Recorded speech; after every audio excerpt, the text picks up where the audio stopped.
Hello दोस्तों, इस video के लिए आप सबका स्वागत है। Correct translation into English series को आगे बढ़ाते हुए आज के वीडियो के लिए मैं लेके आया हूं प्रेजेंट कॉन्टिन्यूअस टेंस। वर्ब का वो फॉर्म जो प्रेजेंट कॉन्टिन्यूअस को एक्सप्रेस करता है। आप देखेंगे तीनों ही टाइम में, मैंने प्रेजेंट टेंस में, पास्ट टेंस में और फ्यूचर टेंस में, तीनों ही टाइम में मतलब तीनों ही टेंस में कॉन्टिन्यूअस है। Present continuous, past continuous, future continuous. हम तीनों को बारी बारी से पहले पढ़ेंगे। मतलब जैसे पहले प्रेजेंट कॉन्टिन्यूअस पढ़ा, फिर पास्ट कॉन्टिन्यूअस पढ़ेंगे, फिर फ्यूचर कॉन्टिन्यूअस पढ़ेंगे, फिर उसी तरह से उसके बाद वाला प्रेजेंट परफेक्ट पढ़ेंगे, पास्ट परफेक्ट पढ़ेंगे, फिर फ्यूचर परफेक्ट पढ़ेंगे, या उसके फिर बाद वाला present perfect continuous, past perfect continuous और फ्यूचर परफेक्ट कॉन्टिन्यूअस। मैंने इस तरह से पढ़ रहे हैं, ना कि एक साथ प्रेजेंट, एक साथ पास्ट और एक साथ फ्यूचर। अगर ऐसा करते हैं ना तो हम समझ नहीं पाते कि सभी में प्रेजेंट क्यों लगा हुआ है या सभी में सिंपल क्यों लगा हुआ था पहले वाले वीडियो में, और इस वाले वीडियो में मतलब इस वाले टेंस में सभी में कंटिन्यूअस लगा रहेगा। क्यों लगा रहता है उसको समझ लिया तो आधा काम हो गया। प्रेजेंट पास्ट फ्यूचर तो समझ में आता है, बट कंटिन्यूअस क्यों लगा हुआ है ये टेक्निकलिटी समझ में आ गया ना तो इजी हो जाएगा। Very simple. जैसे कंटिन्यूअस है इसका ये मतलब हुआ कि जिस पॉइंट ऑफ टाइम में, मतलब अगर प्रेजेंट है तो प्रेजेंट पॉइंट ऑफ टाइम में, पास्ट है तो पास्ट पॉइंट ऑफ टाइम में, और फ्यूचर है तो फ्यूचर पॉइंट ऑफ टाइम में काम कंटिन्यूएशन में रहेगा। मतलब जो एक्शन वर्ड है, मतलब जो वर्ब है वो कंटिन्यूअस रहेगा। अभी हम प्रेजेंट कॉन्टिन्यूअस पढ़ रहे हैं, इस पे फोकस करते हैं। मतलब प्रेजेंट टाइम में एक रेफरेंस पॉइंट होगा, उस रेफरेंस पॉइंट में वर्ब कॉन्टिन्यूअस है, मतलब वर्ब का एक्शन जारी है। जो वर्ब मतलब जिससे किसी काम का होना या करना समझा जाए, तो जो भी वर्ब है वो पर्टिकुलर पॉइंट ऑफ टाइम में कंटिन्यूएशन में है। गौर करेंगे, प्रेजेंट कॉन्टिन्यूअस है। क्यों? क्योंकि प्रेजेंट टेंस के एक पॉइंट ऑफ टाइम में वर्ब कंटिन्यूएशन में है। जब ऐसा सेंस हो तो हम प्रेजेंट कॉन्टिन्यूअस यूज करते हैं। कंटिन्यूएशन मतलब क्या? जारी है। वर्ब मतलब एक्शन वर्ड, राइट? मतलब जो काम का होना या करना समझाता है। तो जो भी कार्य है, जो भी कार्य का होना है या करना है, वो प्रेजेंट टेंस के एक पर्टिकुलर पॉइंट ऑफ टाइम में कंटिन्यूएशन में रहेगा, यानी कंटिन्यूएशन में रहता है। अगर ऐसा बताना है तो प्रेजेंट कॉन्टिन्यूअस है। मैं फिर बात थोड़ी सी और क्लैरिटी जरूरत पड़ेगी। देखिए, जब हम बार बार कह रहे हैं ना पर्टिकुलर पॉइंट ऑफ टाइम में, तो सेंटेंस में जब हम यूज करेंगे तो एक रेफरेंस पॉइंट ऑफ टाइम होगा। जैसे मैं कहता हूं, प्रेजेंट टाइम में एक सेंटेंस लेते हैं कि मैं अब खा रहा हूं, मैं अब या अभी सो रहा हूं, मैं अभी चल रहा हूं। ये बार बार अभी आया, गौर कर रहे हैं? मैं अभी खा रहा हूं। अभी जो वर्ड है ना, ये रेफरेंस पॉइंट ऑफ टाइम है। ये बता रहा है उस पर्टिकुलर पॉइंट ऑफ टाइम को जिस टाइम में एक्शन मतलब वर्ब कंटिन्यूएशन में है, वर्ब जारी है। प्रेजेंट कॉन्टिन्यूअस में यही बताएगा कि पर्टिकुलर पॉइंट ऑफ टाइम होगा और उस टाइम में वर्ब कंटिन्यूएशन में रहेगा। अब कई बार हम वो पर्टिकुलर पॉइंट ऑफ टाइम जो है या रेफरेंस जो रिफर करता है पॉइंट ऑफ टाइम को, हो सकता है कई बार हम यूज ना करें, क्योंकि कम्युनिकेशन में ना हम सिर्फ शब्दों से नहीं बोलते, हम कई बार बॉडी लैंग्वेज से एक्सप्रेस करते हैं, कई बार बिना बोले भी बहुत कुछ बोल देते हैं। कई बार कुछ घटना घटती है, उस घटना के उस घटना के रिस्पॉन्स में सडनली स्पॉन्टेनियसली हम कुछ बोलते हैं। तो रियल लाइफ में हमारे पास कई तरह के साधन हैं उस बात को, उस point of reference of time को शो करने के लिए। मतलब उस टाइम में जो जिसको रेफरेंस ऑफ टाइम कह रहे हैं, उस टाइम को एक्सप्रेस करने के लिए कई तरह की सिचुएशन हो सकते हैं।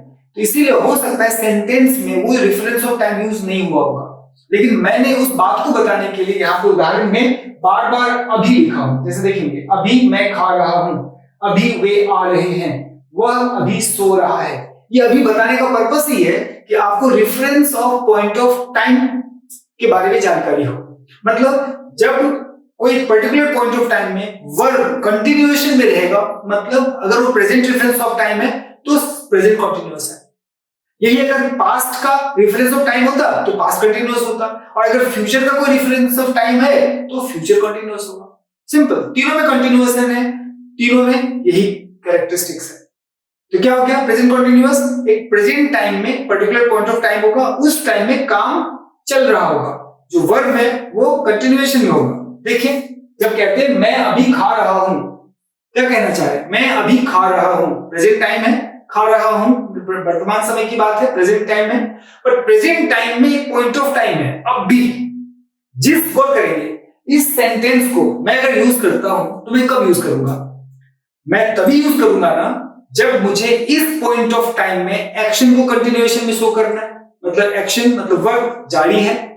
मैं अभी सो रहा हूं, मैं अभी खा रहा हूं, मैं अभी पढ़ रहा हूं, वर्क करेंगे। क्या बताना चाह रहा हूं कि इस पॉइंट ऑफ टाइम में वर्ब कंटिन्यूएशन है। जब ऐसा एक्सप्रेशन हो तो हम प्रेजेंट कंटिन्यूअस करेंगे। इसीलिए इसके ऐसा होता है, मतलब ऐसी कैरेक्टरिस्टिक्स है इस सेंटेंस की, इसीलिए अब वर्ब के लास्ट में आपको इस तरह के सेंटेंसेस में वर्ब के लास्ट में रहा है, मतलब क्रिया के अंत में रहा हूं, रहे हैं, रही है, रहे हो, रहा है लगा रहता है। जैसे मैं जा रहा हूं, वे आ रहे हैं, वह सो रही है, तुम खेल रहे हो, वह आ रहा है। कौन करेंगे, सभी में क्या था, रहा है, रहे। अब बोले इस सेंटेंस में मैंने तो अब शब्द इस्तेमाल नहीं किया, तो मैं वही कह रहा हूं कि बिना शब्द मैंने अब मतलब जो ये बता रहा है कि उस पर्टिकुलर टाइम में वर्क मतलब वर्क कंटिन्यूएशन में था, हो सकता है वो सेंटेंस में यूज ना हो, फिर भी वो सेंटेंस करेक्ट होगा, लेकिन मीनिंग वही होगा, मतलब कहीं ना कहीं एक रेफरेंस ऑफ टाइम होगा प्रेजेंट टाइम में, उस टाइम में एक्शन कंटिन्यूएशन में होगा, तो हम बोलेंगे प्रेजेंट कंटिन्यूअस। जैसे अब अगर पता चल गया प्रेजेंट कंटिन्यूअस है तो कैसे बनाएंगे, वेरी सिंपल, सेंटेंस का सब्जेक्ट ढूंढेंगे और सब्जेक्ट के हिसाब से इज एम आर तीनों में से कोई जिसके साथ जो लगता है वो हेल्पिंग वर्ब लगाएंगे, फिर वर्ब का पहला फॉर्म जो वर्ब है उसका पहला फॉर्म लगाएंगे और उसमें आईएनजी ऐड करेंगे, कंटिन्यूएशन शो करने के लिए आईएनजी लगता है, और उसके बाद ऑब्जेक्ट। अब ये हेल्पिंग वर्ब है, देखिए मेन वर्ब है, सब्जेक्ट है और उसके बीच में हेल्पिंग वर्ब है। हेल्पिंग वर्ब है इज एम आर, मतलब जिसके साथ जो लगता है। अब जैसे सिंगुलर सब्जेक्ट रहेगा तो इज लगाना है, प्लूरल सब्जेक्ट रहेगा तो आर लगाना है, और अगर आई है तो आपको एम लगाना है। आई यदि भी सिंगुलर है फिर भी आई के साथ एम लगता है, बाकी सारे सिंगुलर के साथ इज, सारे प्लूरल सब्जेक्ट के साथ आर लगाना है। अब जैसे देखिए मैं अभी खा रहा हूं, मैं अभी खा रहा हूं, क्या मतलब है, इस पॉइंट ऑफ टाइम में वर्ब कंटिन्यूएशन में है तो क्या हो जाना चाहिए, मैं का सब्जेक्ट यहां पर मैं है, कौन खाने का काम कर रहा है, मैं, मतलब इसीलिए आई के साथ एम लगता है, एम लगा दिया, और क्या काम हो रहा है, खाने का, तो वर्ब का पहला फॉर्म ईट है ना, V1 ईट फर्स्ट फॉर्म है, ईट लगा दिया और उसके साथ आईएनजी अटैच कर दिया, आई एम ईटिंग। अब दिखाने के लिए मैंने यहाँ पे वर्ड यूज किया नाउ। हो सकता है नाउ या अभी शब्द आप यूज ना भी करें, क्योंकि रेफरेंस ऑफ टाइम कई तरह से एक्सप्रेस किए जा सकते हैं, तो इसीलिए पहले सब्जेक्ट फिर इज एम आर V1, उसका अगर ऑब्जेक्ट है या कोई और दूसरा एडिशनल वर्ड है तो लगा देंगे। मैं शुरू से कहते आ रहा हूं आपका जो मेन फोकस है ना सब्जेक्ट वर्ब का है या हेल्पिंग वर्ब का है, या उसके बाद में जो भी कुछ आएगा उसके बाद आप लगा दीजिए, सही होगा। ऑर्डर आप किसको पहले लगाना है किसको बाद में लगाना है, आप धीरे धीरे आपको क्लियर हो जाएगा। तो क्या हो गया, वे अभी वे आ रहे हैं या वे अभी आ रहे हैं, कौन आ रहे हैं, वे सब्जेक्ट हो गया, क्या काम चल रहा है आने का, तो वर्ब हो गया कम, लेकिन वे मतलब दे प्लूरल नंबर है इसलिए इसके साथ क्या लगना चाहिए, आर, दे आर कम के साथ आईएनजी। अब देखेंगे COME और आईएनजी जोड़ेंगे तो ई ड्रॉप हो जाएगा, तो क्या हो जाएगा COMING, they are coming now, now यहां पर reference point of reference of time है। नेक्स्ट है वह अभी सो रहा है, अभी रेफरेंस ऑफ टाइम है, इस टाइम में एक्शन कंटिन्यूएशन में है, वह मतलब यहां पर ही इज सिंगुलर नंबर है तो इज लगेगा, इज सोना मतलब स्लीप, उसके साथ आई जोड़ देना है तो स्लीपिंग, अभी माने नाउ, वह अभी सो रहा है, he is sleeping now. Negative sentence बनाना है, कोई टेंशन ही नहीं है, नॉट लगाना है हेल्पिंग वर्ब के बाद, यहां पर हेल्पिंग वर्ब पहले से टेंशन ही नहीं है, बस उसको नॉट लगा देना। जैसे मैं अभी नहीं खा रहा हूं, नॉट लगा दिया एम के बाद, तो क्या सेंटेंस हो गया, I am not eating now. अगर इंट्रोगेटिव बनाना है, प्रश्नवाचक बनाना है, हेल्पिंग वर्ब को सब्जेक्ट से पहले लगा देना है। एक्सप्लेनेटरी क्वेश्चन है तो जो एक्सप्लेनेटरी वर्ड है, WH वर्ड है, उसको सब्जेक्ट से भी पहले लगा देना है। जैसे देखिए, क्या मैं अभी खा रहा हूं, तो आई के बाद एम था, हेल्पिंग वर्ड पहले आ गया, आई से पहले। एम आई ईटिंग नाउ, यहां पर क्वेश्चन मार्क ऑफ इंटरोगेशन है। एम आई ईटिंग नाउ, मैं अभी क्यों सो रहा हूं, एक्सप्लेनेटरी है, क्यों वर्ड आ गया, तो वाई एम से भी पहले आ जाएगा। वाई एम आई स्लीपिंग नाउ, अब यहां पे देखेंगे मैं अभी क्यों नहीं सो रहा हूं, ये एक्सप्लेनेटरी भी है, इंट्रोगेटिव भी है और साथ में नेगेटिव भी है, तो नॉट को छेड़ना ही नहीं है। सब्जेक्ट से, मेन वर्ब से पहले, सब्जेक्ट के बाद हेल्पिंग वर्ब के बाद लगता है। हेल्पिंग वर्ब पहले सब्जेक्ट से आ गया तो नॉट अपनी जगह पे रहेगा, तो क्या हो गया, मैं अभी क्यों नहीं सो रहा हूं, why am I not sleeping now. तो क्या देखा, प्रेजेंट कंटीन्यूअस है, मतलब प्रेजेंट टाइम में एक पॉइंट ऑफ रेफरेंस है, उस टाइम में एक्शन कंटिन्यूएशन में है, गौर करेंगे। इससे हम क्या बताना चाहते हैं कि प्रेजेंट टेंस में एक पॉइंट ऑफ टाइम है, उस पॉइंट ऑफ टाइम में एक्शन कंटिन्यूएशन में है, तो प्रेजेंट कंटिन्यूअस है। सब्जेक्ट, इसका स्ट्रक्चर कैसे बनाते हैं, सब्जेक्ट, सब्जेक्ट के बाद इज, एम, आर, फिर V1 ING और उसके बाद ऑब्जेक्ट।